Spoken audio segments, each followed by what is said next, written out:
century, the proletariat throughout Western Europe had begun to pay close attention to the ideas of a German socialist, Karl Marx, who, in collaboration with Friedrich Engels, had written a pamphlet called the Communist Manifesto.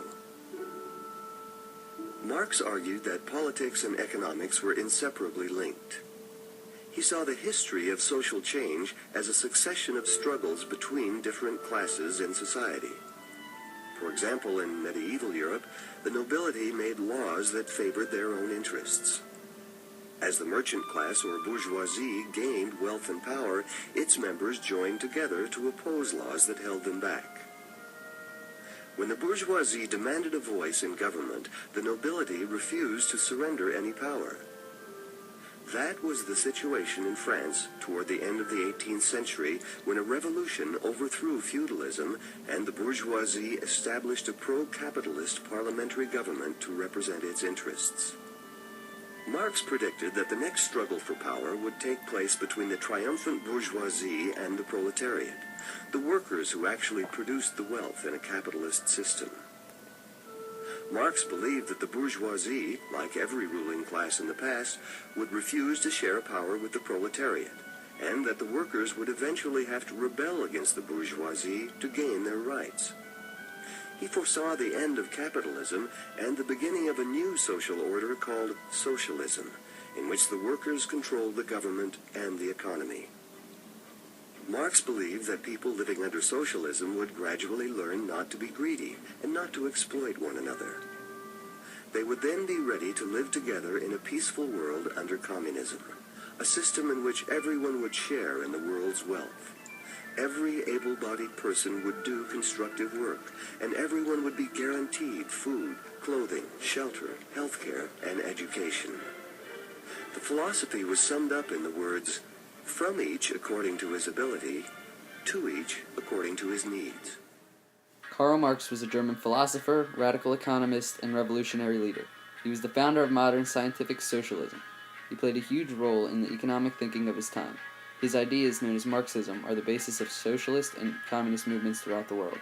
He got the ideas of communism moving and is pretty much the reason why so many places like China, Vietnam, and the Soviet Union became communist in the first place. Karl Marx was born in Trier, Germany on May 5, 1818. He didn't really get involved in economics until later in life. His father wanted him to become a lawyer, so Marx enrolled in Bonn University in 1835 to study law. While he was there, he underachieved because he was much more interested in philosophy. He dropped out of Bonn and entered the University of Berlin, where he was much more successful. 4 years later, after he graduated, Marx did a lot of moving around. He lived in 4 countries and was exiled 4 times. In the middle of all that, Marx began studying economics during his stay in Paris. His famous economic ideas began to evolve in 1848 when he moved to Brussels after being expelled from France. In Brussels, he founded the German Workers' Party and was active in the Communist League. His friend and associate from the Communist League, Friedrich Engels, helped him write and publish the Communist Manifesto, which contained radical ideas that resulted in his expulsion from Brussels by the Belgian government.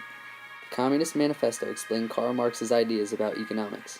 Marx claimed that capitalism is the last stage of historical development before communism. He said that the proletariat, the working class, would be the last historical class. They would struggle against the bourgeoisie, the upper class, until the proletariat inevitably defeated them. Furthermore, the proletariat would establish the proletarian dictatorship. Marx failed to elaborate on this dictatorship, but stated that it would evolve into the classless society known as communism. In this communist world, there will be no classes, exploitation, or inequalities. Capital will be owned by everyone, and everything will be shared. Money and property will be evenly distributed, and everything will be regulated by government. Consequently, a utopian society is created, and there are no more historical evolutions or social struggles. Marx's socialist and communist views have been highly criticized. His views have been called inaccurate, illogical, and absurd.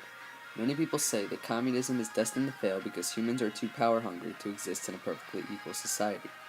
Also, the world just doesn't have enough resources to support all of us. Marx ignored the law of scarcity, which basically says that there isn't enough to go around. There will always be poverty somewhere in the world. Over time, capitalism has defeated communism. The economic ideas of Adam Smith have been more accepted than those of Marx. Capitalism has been extremely successful, so much that capitalist countries like the United States are being imitated by other countries throughout the world. Today, only Cuba and North Korea remain communist. Even China is slowly becoming more and more capitalist, creating a strong global economy with a bright future for the entire world.